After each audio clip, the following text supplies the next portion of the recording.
I know of a chap who, he had an addiction for women.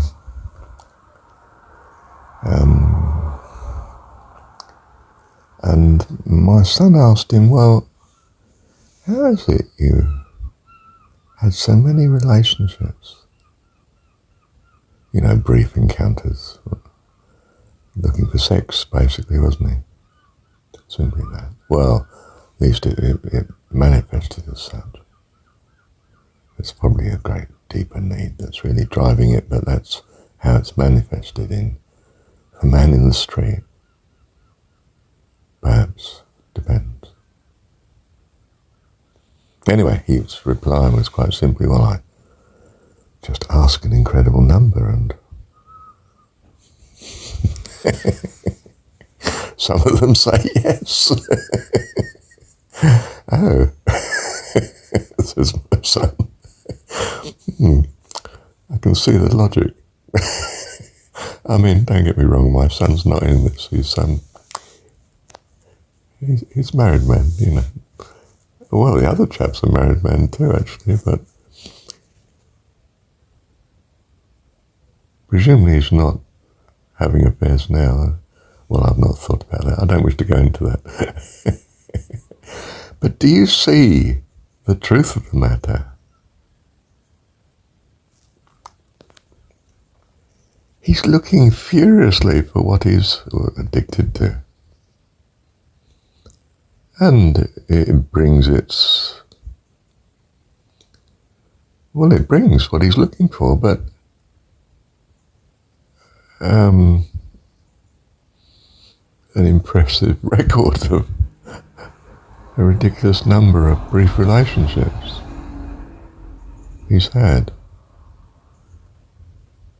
We hope it's in the past tense since he's married, but But I mean, he's very secular. The world is. The world is for the secular. It's not actually for us to send. I say us, I mean, I'm speaking hopefully. It's not for the sent. The sent are to rescue those that are here, for as long as they're sent here. Thank goodness God doesn't leave us here forever doing such. And it's a great joy and reward while we're here. But we long for heaven. You could say, well, the kingdom of heaven's within you already. That's true. But we don't want to be teaching at school forever, and honestly, God doesn't need us. He's got other people who need the experience of being sent here.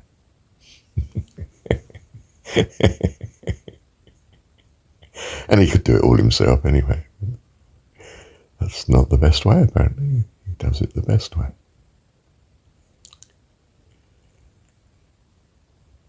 Have I got sidetracked? No, I don't think so. The best way is that we're here,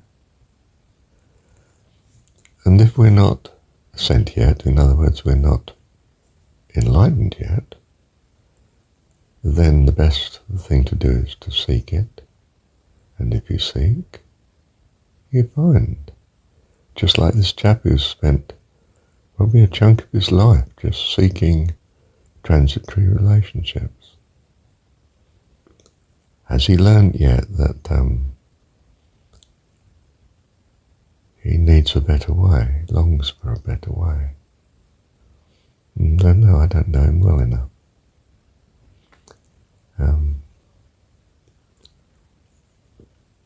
And what is the way then? Oh, well, Jesus personifies the way.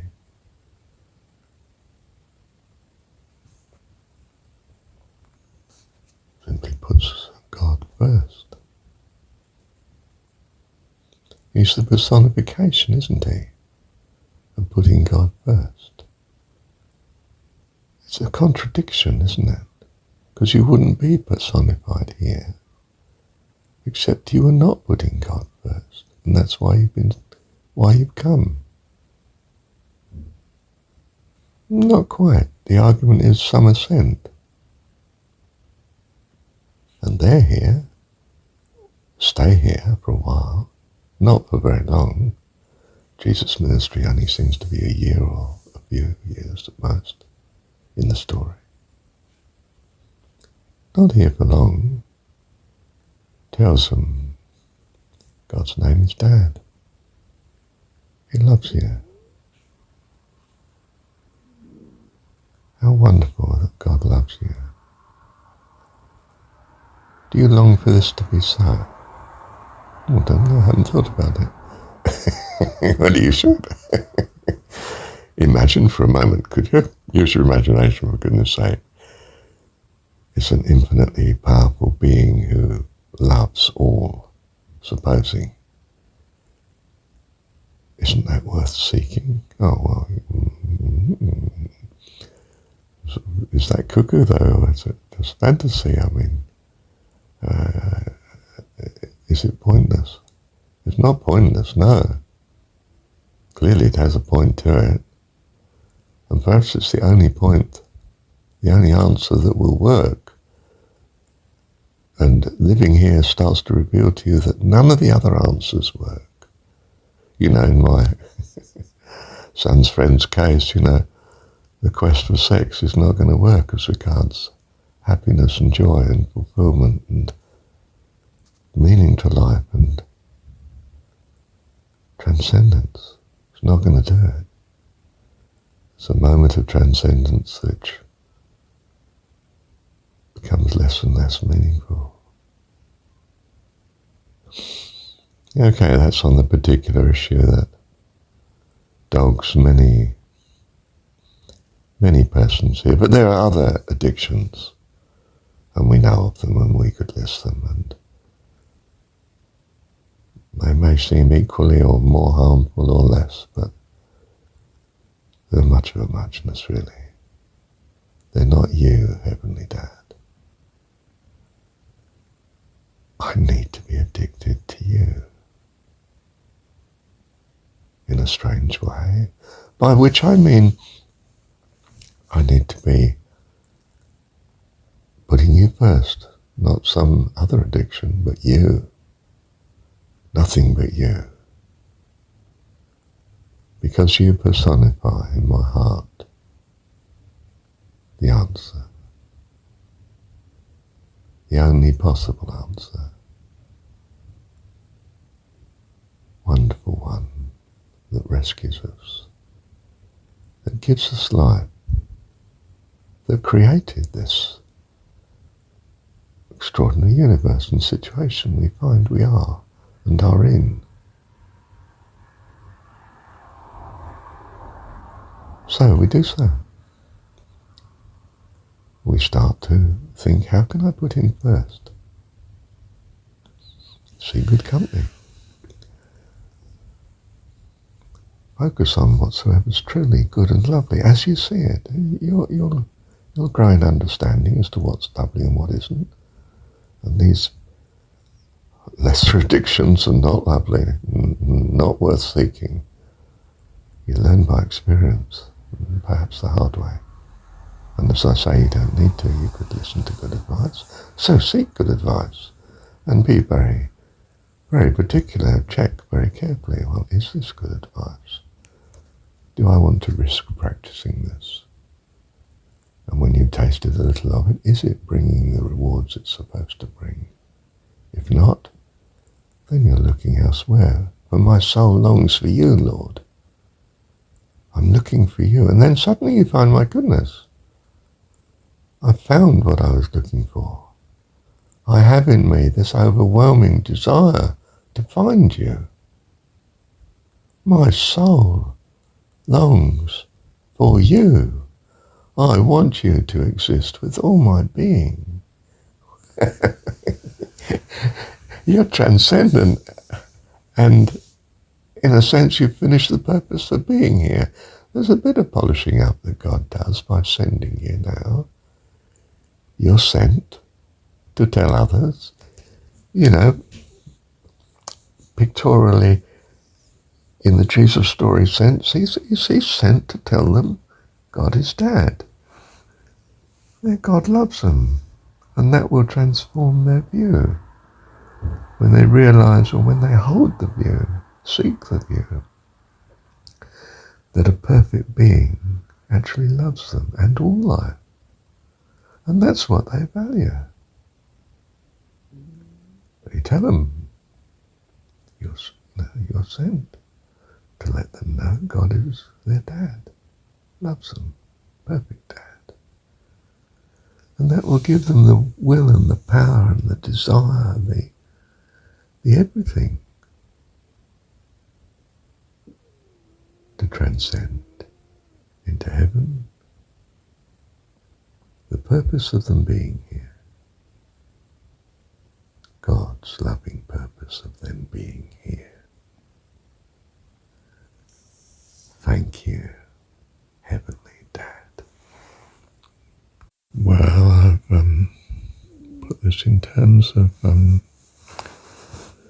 secular man seeking fulfillment from worldly things to heavenly things.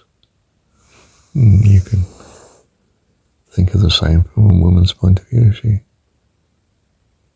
may seek family and children and to be a mum. Well, you may endlessly long for such, be a grandmother and an aunt and someone who just cares for children. And it's very creative, of course, just as a man loving a woman is very creative. Brings children into the world. Can't be more creative than that, can you? And she equally seeks a fulfillment in bringing her children up to adulthood. But again, she realizes all need this.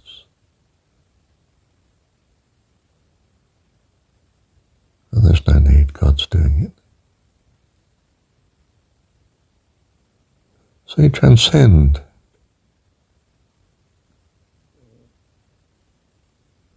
into the heavenly, into the assurance of God.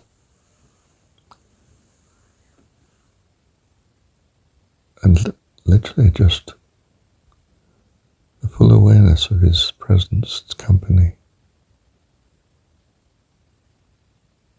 fellowship, communion with you, with all the host of heaven.